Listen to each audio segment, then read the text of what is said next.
గురుచరిత్ర 52వ అధ్యాయం. శ్రీ గణేశాయ నమః. శ్రీ సరస్వత్యై నమః. శ్రీపాదవల్లభ నరసింహ సరస్వతి శ్రీ గురుదత్తాత్రేయాయ నమః. అంతవరకు ఎంతో ఆసక్తితో శ్రీగురుని లీలలు కోరి కోరి చెప్పించుకుంటున్న నామధారకుడు ఈసారి సిద్ధముని కథ ముగించిన తరువాత కూడా ఏమీ మాట్లాడకుండా నిశ్చేష్టుడై ఉండిపోయాడు. నఖశిఖ పర్యంతము కించిత్తైనా చలనం లేకుండా శిలాప్రతిమలా ఉండిపోయాడు. అతని శరీరమంతటా వెంట్రుకలు నిక్కబుడుచుకుని ఉన్నాయి. చెమట బిందువులు నిల్చాయి. అతని శరీరమంతా కంపించిపోతున్నది. అతని ముఖంలోని భావమంతా పూర్తిగా మారిపోయి అతని కన్నుల నుండి సంతతధారగా ఆనందభాస్పాలు కారుతున్నాయి. ఈ 8 విధాలైన భక్తిభావాలతోనూ అతడు సమాధి స్థితిలో ఉన్నాడని గ్రహించిన సిద్ధముని లోకహితం కోరి అతనిని మేల్కొల్పాలని నిశ్చయించుకున్నారు. కనుక అతని శరీరాన్ని తమ చేతితో నిమిరి వాత్సల్యంతో ఆలింగనం చేసుకుని ఇలా అన్నారు: శిష్యోత్తమా, నామధారక, లేనాయనా, నీవిప్పుడు ఈ సంసార సాగరాన్ని దాటి పరమానందంలో నిమగ్నుడవయ్యావు. శ్రీగురు లీలామృతం పానం చేసి శ్రీగురు చరణ కమల ధ్యానమనే సహజ సమాధిలో నిలిచిన నామధారకుడు ఆ తన్మయత్వంలోనే శ్రీగురుణ్ణి ఇలా స్తుతిస్తున్నాడు: స్వామి, అచింత్యులైన మిమ్మెలా ధ్యానించేది? సర్వగతులైన మిమ్ము ఎక్కడికని ఆహ్వానించేది? ఈ విశ్వానికే ఆశ్రయమైన మీకు ఆసనం సమర్పించేదెలా? తీర్థక్షేత్రాలకే పవిత్రత చేకూర్చగల మీ పాదపద్మాలను దేనితో కడిగేది?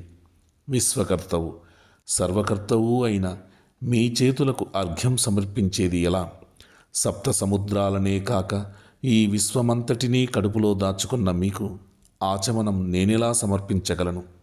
శుద్ధ సత్వస్వరూపులైన మీ స్మరణయే లోకాలను పావనం చేస్తుంటే మీకేమని స్నానం చేయించేది? ఆకాశమే శరీరంగా గల మీకు నేను సమర్పించదగిన వస్త్రమేమున్నది? చతుర్ముఖుడైన బ్రహ్మదేవుణ్ణి సృష్టించిన మీకు యజ్ఞసూత్రం వలన కలిగే లాభమేమున్నది? సర్వజీవుల తాపాన్ని హరించగల మీకు గంధలేపనమేమి చేయగలదు? ఇచ్చలే లేని మీకు ఏ పూలు సమర్పించి ప్రీతినొనర్చగలను? స్వయం సంతుష్టులు ఆత్మానంద స్వరూపులైన మీకు నేను సమర్పించదగిన ధూపం ఎక్కడున్నది? స్వయం ప్రకాశకులు జ్ఞానజ్యోతి స్వరూపులైన మీకు నేను దీపం సమర్పించడమా? జగత్పోషకులైన మీకు ఏమి నైవేద్యం ఇవ్వగలను?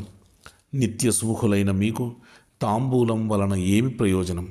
నక్షత్రగ్రహ గోళాదులే మీకు నిత్య నీరాజనాలిస్తూ సర్వజీవుల హృదయాలలోనూ మరియు విశ్వమందంతటా ప్రణవోచ్చారణ కొనసాగిస్తూ మీ మహిమను కీర్తిస్తుంటే మీకు నీరాజనమెలా ఇవ్వాలో, మిమ్మెలా స్తుతించాలో నాకు తెలియడం లేదు. సర్వగతులైన మీకు ప్రదక్షిణమెలా చేయాలి? ఈ నామరూపాత్మకమైన విశ్వమంతా మీ పాదమే అయి ఉండగా నేనెక్కడని నమస్కరించేది? నా లోపల వెలుపల నిండియున్న మీకు ఎచ్చటికని ఉద్వాసన చెప్పేది అంటున్నాడు.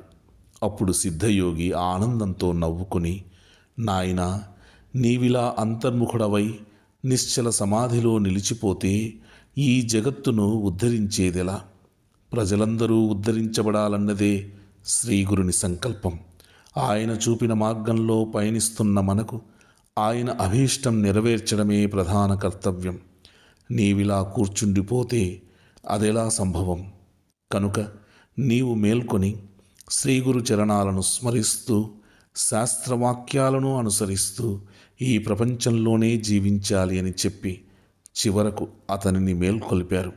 నామధారకుడు కన్నులు తెరిచి సిద్ధమునిని చూచి, స్వామి, దయామయ, విశ్వాధార, ఈ సంసార సముద్రాన్ని భద్రంగా దార్శించగల నౌక వంటి వారు మీరు.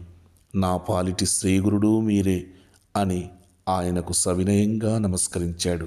సిద్ధయోగి సంతోషించి, నాయనా, శ్రీగురు కథాశ్రవణమందు నీకిట్టి శ్రద్ధ శాశ్వతంగా నిల్చుగాక. నీవు ఈ గురుచరిత్ర నిత్యపారాయణ చేస్తుంటే ఇహపరాలు రెండూ సిద్ధిస్తాయి. ఒక శుభముహూర్తాన నీవు పారాయణ చేసే స్థలాన్ని శుద్ధి చేసి రంగవల్లులతో అలంకరించి అక్కడ కూర్చుని మొదట దేశకాలాలను స్తుతించు. అటు తరువాత శ్రీ గురునికి మానసోపచార పూజచి పారాయణ సమయంలో మౌనం పాటిస్తూ మనోవికారాలను శమింపచేసుకో. అప్పుడు దీపం పెట్టి గురువుకు, పెద్దలకు మనసా నమస్కరించి ఉత్తర దిక్కుగానో లేక తూర్పు ముఖంగానో కూర్చొని మొదటి రోజు 9వ అధ్యాయం చివరి వరకు, రెండవ రోజు పారాయణం 10వ అధ్యాయం నుండి 21వ అధ్యాయం చివరి వరకు, మూడవ రోజు 29వ అధ్యాయం చివరి వరకు, నాలుగవ రోజున 35వ అధ్యాయం చివరి వరకు, ఐదవ రోజున 38వ అధ్యాయం చివరి వరకు, ఆరవ రోజున 43వ అధ్యాయం చివరి వరకు, చివరి రోజు గ్రంథాంతం వరకు విద్యుక్తంగా నీవు గురుచరిత్ర పారాయణ చేయాలి. తర్వాత నైవేద్యం పెట్టి అటు తర్వాత సాష్టాంగ నమస్కారం చేయాలి. సప్తాహ పారాయణ చేస్తున్నంతకాలం భూమిపై నిద్రించడమే మంచిది. అది పూర్తయ్యాక యథాశక్తి బ్రాహ్మణులకు భోజనం పెట్టి దక్షిణ తాంబూలాలతో వాళ్ళను సత్కరించాలి. ఇలా నిర్దుష్టంగా శ్రీ గురు చరిత్ర పారాయణ చేస్తే తప్పక గురుదర్శనం అవుతుంది. ఇలా చేస్తే సాటి వారందరూ కూడా ఆ భగవంతుణ్ణి సేవించుకోగలుగుతారు. శ్రీ దత్తాయ గురవే నమః. శ్రీ శ్రీపాదవల్లభాయ నమః.